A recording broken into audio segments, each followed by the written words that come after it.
Once again, welcome all in the class of Design of Steel Structure. So today we are going to see the introduction.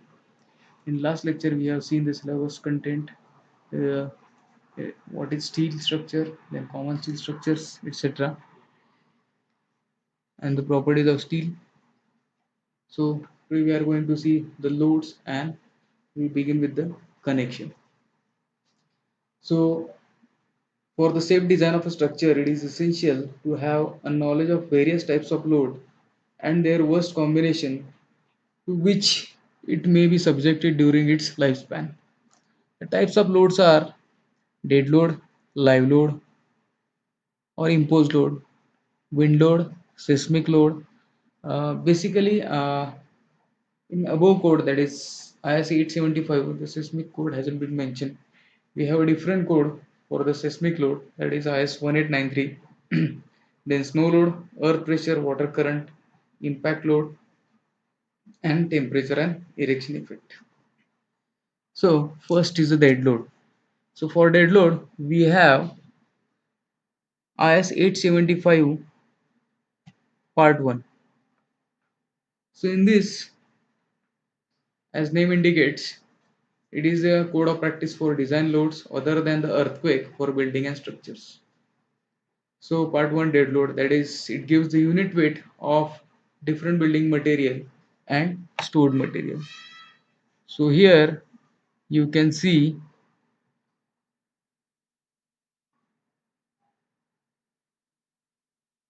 the different material and their thicknesses and their unit weights. So here you can see the material, their thickness and their unit weights in kg as well as in kilonewton.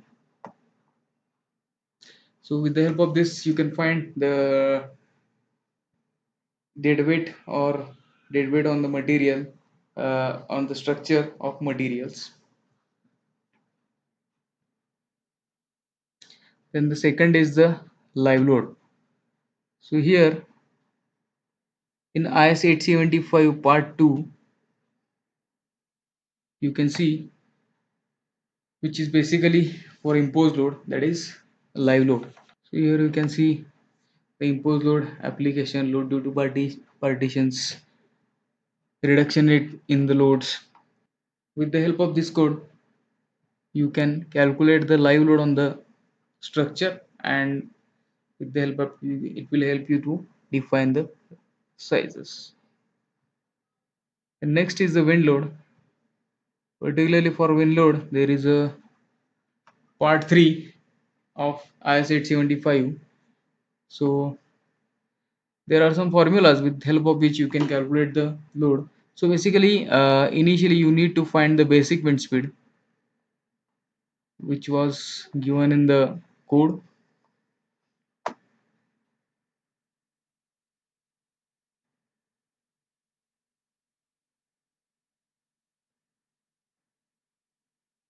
So the basic wind speed, which is given in the figure 1, that is below here.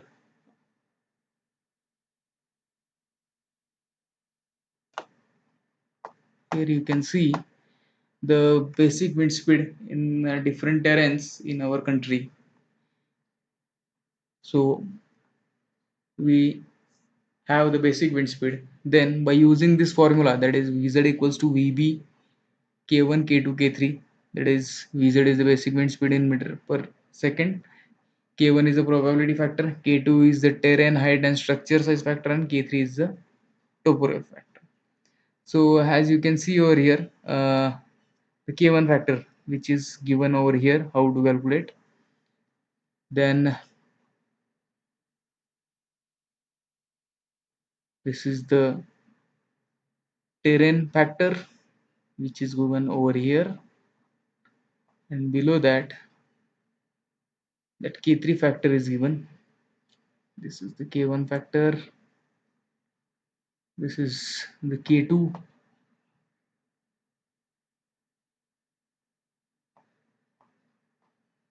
and this is for K3. We have the value in appendix 4. So based on that design wind speed, we need to calculate the design wind pressure, which is given over here. We have the formula Pz equal to zero point 0.6 Vz square. So here Pz is the design wind pressure, and Vz is the basic design wind velocity as we have calculated above. And depending on which we need to calculate the forces on particular points, or we can put the load as it is as the pressure, but in case of truss we need to calculate the force point wise. So for that we have the formula over here, that is F equals to in bracket CPE minus CPI into bracket complete into A into PA. So Cp is the external pressure coefficient, Cpi is the internal coefficient pressure coefficient, A is the surface area of structural element or cladding unit, and Pa is the design wind pressure as we have calculated over here, that is Pz, that is equals to Pa. So here the uh, external pressure coefficients are given for wall, for pitch roof, everything has been given. These are all our internal coefficient, external coefficient, pressure coefficients, and here you can see for different structure the coefficients are different.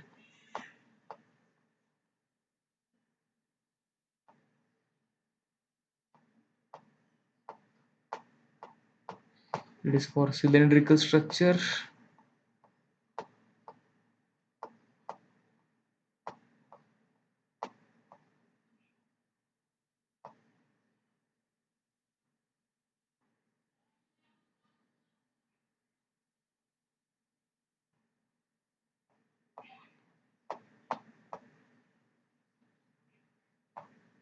These all are force coefficient, and same way you have to calculate. These are for the columns etc., columns, piers etc.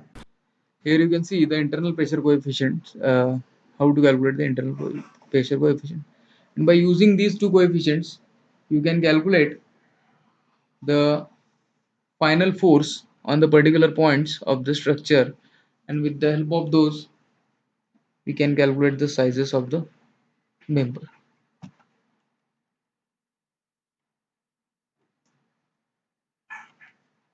Now the seismic load. For seismic load, there is a different code, that is IS 1893, and it is not here in your scope of syllabus. So basically in this code, how to calculate the base shear, how to calculate the time period, that formulas has been given, and depending on the different zones, earthquake zones of India, we have to calculate these seismic loads. Next, the snow loads. So in snow falling area, that is in the Himalayan region, we are using these kind of loads, or we are having these kind of loads on the structure. So for that, those we have this snow load. And next is the earth pressure, water current, impact load, and the thermal stresses. Those are specified in IS 875 part 5. So here you can see the different loads and load combinations has been given. So how to calculate the thermal stresses, then how to calculate the earth pressure, all these things has been given in this code. So there are different combinations we need to use before designing. So what are the different load combinations? So it has been given in IS 800 also, and it is mentioned over here also. That is, these are the combinations which we need to consider. That is dead load plus imposed, that is live load, wind load, then earthquake, or the temperature stresses. Even the combination of dead load, live load, or wind load or earthquake load, that has been considered. So all these load we need to combination we need to take, and we have to find the worst combination of among these, and for that we need to design the structure. So this is all about the loads. So next we are going to see the connections. So basically there are the three types of connection, that is riveted, bolted and welded connection in steel structure.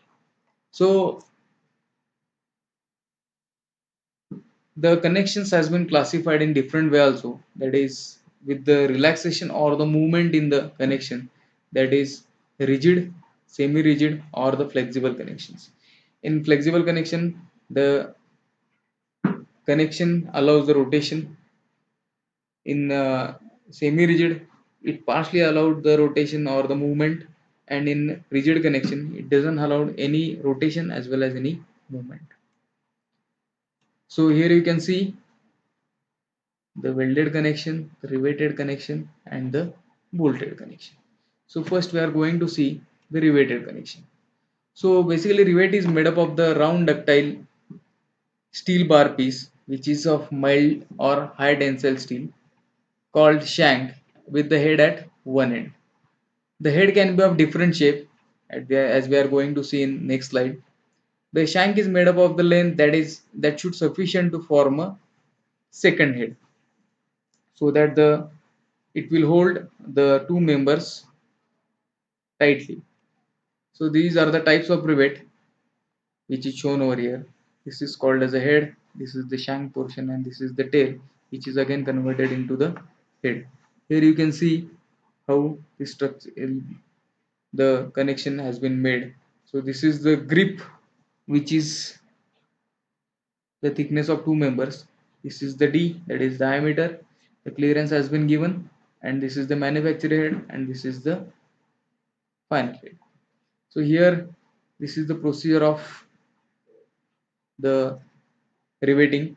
That is, the rivet has been driven into the plates, and again the other head has been rounded by using some kind of die. So how to installing the rivet or rivet connection? So we have to heat the rivet, then inserting it to the size hole, to a size hole due to with the pressure. Then we have to squeeze the plane end by pneumatic driver to form a round head, and on cooling the length has been reduced, which will develop a clamping force. So for every design we need to draw a drawing so that we will give it to the fabricator or at the site, so that they will execute the design. So for that we need to show the riveting connection in some symbols which is shown over here, that is shop rivets and field rivets. So shop rivets mean when the riveting is done in the factory or in the control environment, where we can expect more quality. So that is the shop rivet, and field rivet is the riveting done on site. So here you can see the different symbols. Now the type of riveted joints. First is the lap joint. The two member to be connected are overlapped and connected together. That is called as a lap joint. So here you can see the lap joint. Two members has been overlapped on each other and connected by one line of rivet. Here you can see the single riveted lap joint, and here you can see double riveted lap joint. Next is the butt joint. So in the butt joint,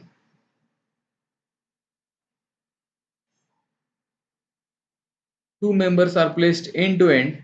Additional plates provided on either or one or both sides called cover plates and are placed and are connected together to a main plate. So here you can see the single cover butt joint and single riveted butt joint, and here you can see double riveted single cover butt joint. Here it is the double cover butt joint, that is single riveted double cover and double riveted double cover.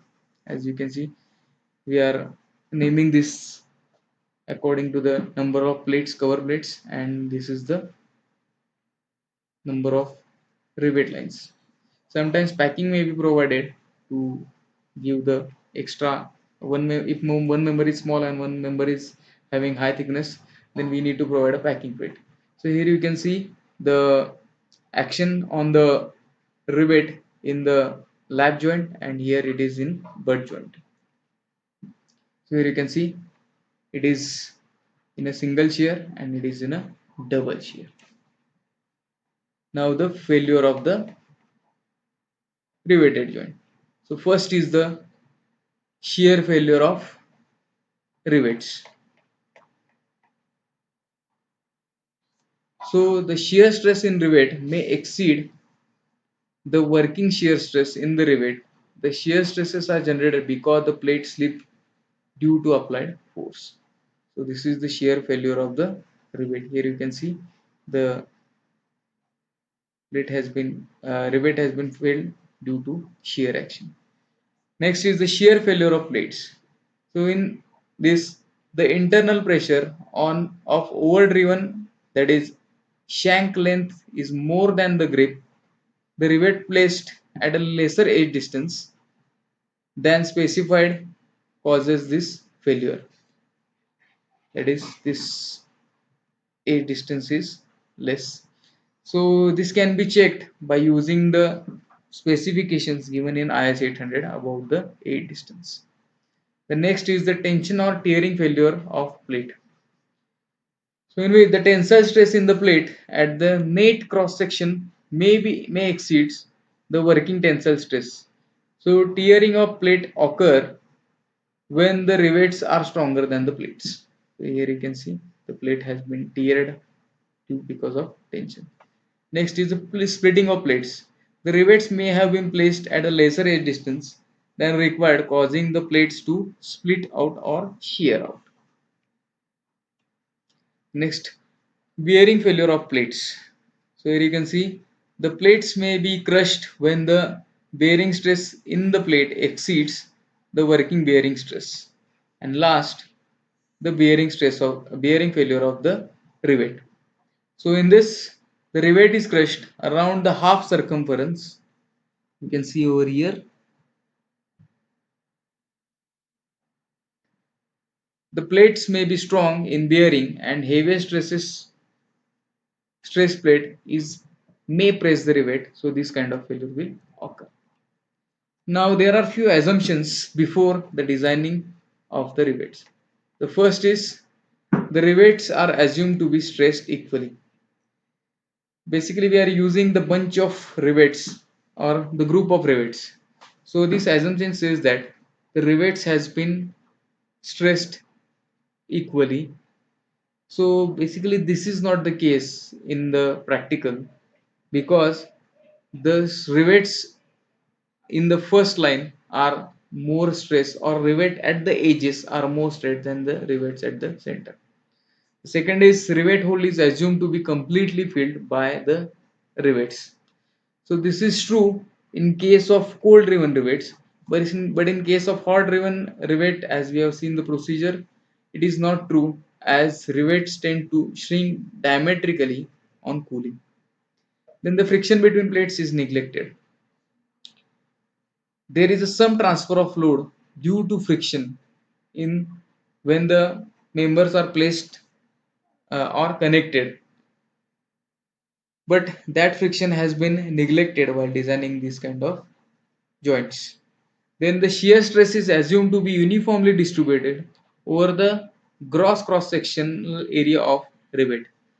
We know the shear stress distribution in the round shape, so we know it is more at the center and less at the edges. So but here we are assuming that shear stress is entirely uniform in the particular rivet or cross section of rivet. Then stress in plate is assumed to be uniform.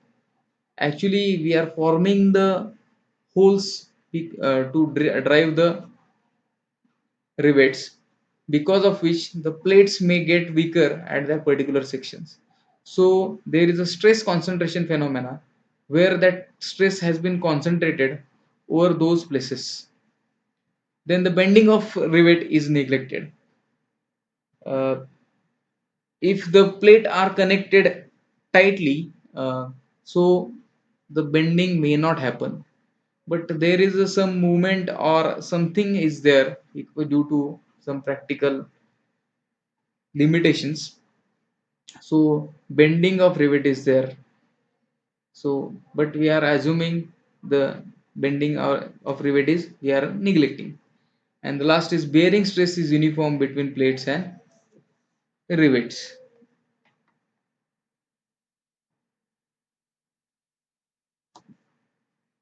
So these are the assumptions. So today we are going to stop here.